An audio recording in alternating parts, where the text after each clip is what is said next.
अपने चर्च की एक बेटी को देख रहा था, घुटनों पर बैठ के परमेश्वर से प्रेम कर रही थी, रो रही थी, उसका नाक बह रहा था, उसकी आंखों में से पानी आ रहा था। ओ, जब मैंने उसे देखा, मैंने अपनी आत्मा में जान लिया कि ये खुदा से कितना जुड़ी हुई बहन है। मुझे ऐसा लग रहा था कि वो मरियम की तरह उसके अपने आंसुओं से उसके पैर धो रही थी। और जब मैं उसको देख रहा था, आपको पता है, मेरे अंदर कुछ भी नहीं हो रहा था। मैं प्रभु को कह रहा था, प्रभु सिखाते सिखाते आज मैं कहाँ पहुंच गया हूं, और सीखते सीखते ये कहाँ चली गई है। सो मैनी टाइम्स हम जितने भी लोग परमेश्वर की सेवा करते हैं, कभी कभी हम सेवा करते करते हम ये भूल जाते हैं कि सेवा से पहले आराधना है। क्यों बाइबल बताती है उसने तुम्हें याजक और राजा बनाया? याद रखिए, याजक आप उसके लिए हैं, और राजा का मतलब होता है डोमिनियन। जो उसका याजक है वही पृथ्वी पर राज्य करता है। पढ़ाया आपने रेवलेशन में? There is a word in book of revelation, मुकाशवा में लिखा है, प्रकाशित वाक्य में, यीशु ने हमें राजा और याजक बनाया अपने पिता के लिए। याजक क्या करता है? परमेश्वर की सेवा करता है। राजा क्या करता है? पृथ्वी पर राज्य करता है। जो परमेश्वर का याजक है वही इस पृथ्वी पर राज्य भी करता है।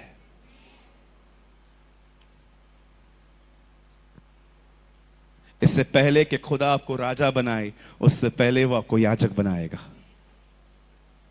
परमेश्वर की सेवा अलग बात है, परमेश्वर की सेवा अलग बात है। इससे पहले कि आप परमेश्वर के लिए सेवा करें, उससे पहले परमेश्वर की सेवा करें। जब आप आराधना करते हैं, जब आप प्रार्थना करते हैं, जब आप उसके वचन को मानते हैं, तो आप उसकी सेवा करते हैं। और यह करने के बाद आप लोगों को जब यीशु के लिए बताते हैं, तो आप उसके लिए सेवा करते हैं। इन दिनों में लीडर्स जो हैं, जो अगुए हैं, उन्हें सबसे ज्यादा सीखने की आवश्यकता है। खुश मत रहिए अगर आपके चर्च में पब्लिक आ रही है, आपके चर्च के अंदर सब कुछ ठीक है। अपनी उन्नति देखिए। आपकी उन्नति आपके कलीसिया की उन्नति है।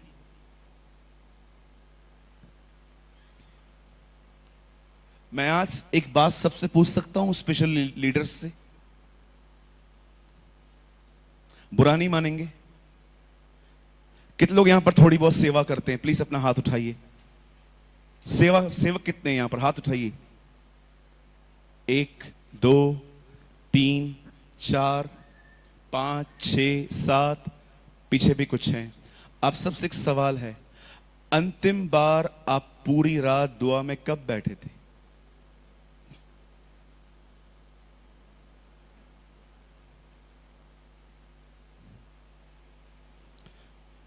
लास्ट टाइम, बैठ जाइए बैठ जाइए, लास्ट टाइम आप पूरी रात दुआ में कब बैठे थे?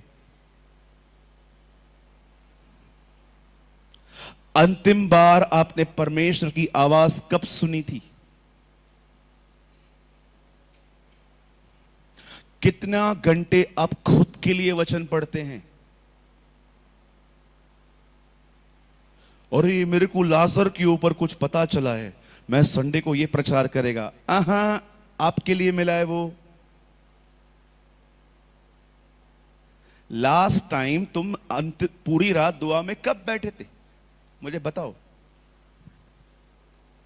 बस परफॉर्मेंस करनी है। जो गीत मैंने खुदा के साथ उसके कमरे में नहीं गाया है, मैं वो गीत कभी स्टेज पे नहीं गाता।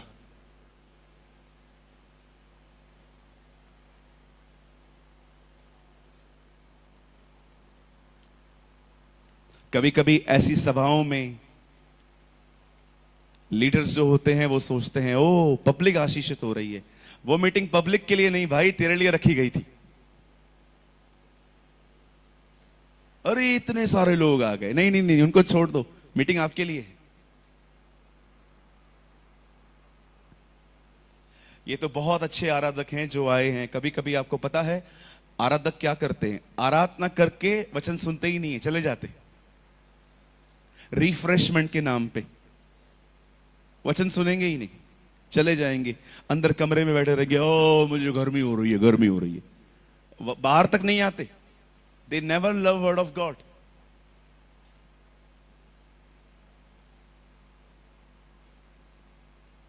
कौन है यहां पर जो ये कह सकता है ब्रदर मुझे बदलाव का जरूरत नहीं है? भैया वो सारी आज्ञाओं को मानता था, अपने ऊंट से नीचे उतरा था यीशु से मिलने के लिए और कहता है अनंत जीवन पाने के लिए मैं क्या करूं? यीशु ने कहा सारी आज्ञाओं को माना कर। उसने कहा मैं सारी आज्ञाओं को मानता हूं। एक सिद्ध व्यक्ति जो अपने आप में सिद्ध समझ रहा था, आपको पता है यीशु ने उसके क्या कहा? तुझ में अब भी कमी है। कभी इस बात पर विश्वास न करें कि आपको बदलाव की जरूरत नहीं है।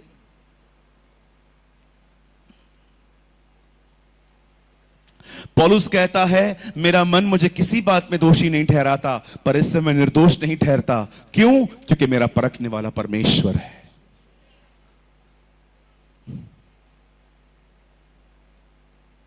हम चर्च जाते हैं, वचन को सुन के आते हैं, तालियां बजा के आते हैं, पर कभी आपने सोचा है चेंजेस क्यों नहीं आ रही हैं?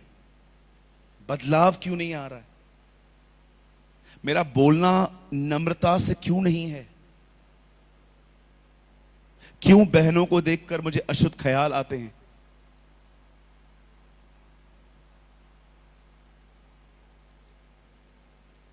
कितनी बहनें हैं मुझे बताइए आपने कम बोलना अभी स्टार्ट किया?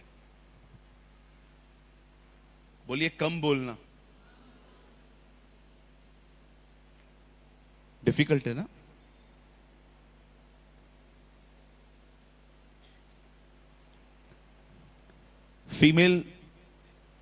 ईमेल कितनी भी तरक्की करे, फीमेल से कभी आगे नहीं जा सकता।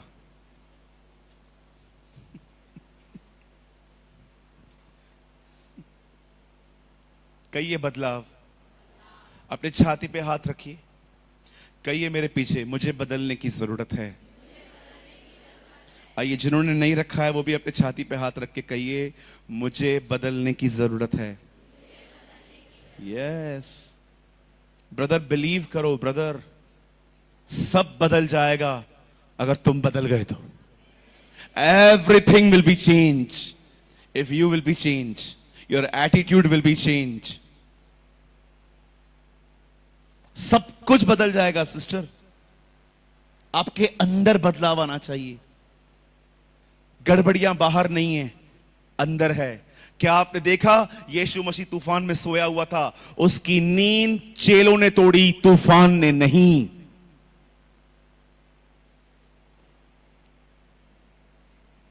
जो अंदर से मजबूत होते हैं ना, कोई तूफान उनकी नींद नहीं तोड़ सकता। वो राज्य करने वाले लोग होते हैं। आप में से बहुतों को लगता होगा ब्रदर सब कुछ बिगड़ा हुआ है लाइफ में। बिलीव मी, कुछ भी बिगड़ा हुआ नहीं है। सिर्फ आपको देखने का एक नया दृष्टिकोण चाहिए। एक दिन बाइबल बताती है एक राजा ने यह डिसाइड किया कि वो इजराइल पे अटैक करेंगे। जैसे ही वो वहां पर गया, उसने क्या देखा कि इजराइल के चारों तरफ आर्मी खड़ी है उनकी, और ये लोग वापस आ गए। फिर दोबारा गए, फिर दोबारा क्या देखा? आर्मी खड़ी हुई है। तीसरी बार जाने से पहले उन लोगों ने आपस में डिस्कस की और कहा मुझे लगता है हमारे बीच में कोई इन्फॉर्मर है, कोई गद्दार है जो इजराइल को बता के आता है और ये लोग इसलिए तैयार रहते हैं। तब एक बंदे ने उससे कहा राजा ऐसा कुछ भी नहीं है, एक्चुअली इजराइल में एक भविष्यवक्ता रहता है एलीशा, खुदा उसे सब बताता है। अब राजा ने कहा एक काम करो, प्रजा को छोड़ो, पहले एलीशा को पकड़ो। और वो सब लोग एलीशा के पीछे जाते हैं। एलीशा सोया हुआ था एक कमरे में, और उसका गहजी नाम का एक सेवक जो उसकी सेवा करता था वो भी वहीं पर था। जैसे गहजी नींद से उठा, उसने क्या देखा कि हम दुश्मनों से गिरे हुए हैं, और बाइबल बताती है उसने एलीशा को कहा स्वामी उठो, हम मरने जा रहे हैं, ये सब लोग हमारे साथ हैं। आप जानते हो एलीशा ने प्रार्थना नहीं की हे यहोवा हमारी मदद कर। एलीशा ने प्रार्थना की गहजी से कि वो देख पाए कि मदद ऑलरेडी यही है। He never pray for help. हम लोग बोलते हैं ये खराब है, वो खराब है, ये प्रॉब्लम है, वो प्रॉब्लम है। अरे भैया कुछ भी नहीं है, खुदा साथ में है, सब ठीक है। तुम्हें देखने का एक नया तरीका चाहिए, वो बदलाव के साथ आता है। कुछ लोग तो दुआ ऐसे करते हैं, प्रभु, ओ प्रभु मेरे को दे। ये क्या कर क्या रहा है, नीचे क्यों देख रहा है?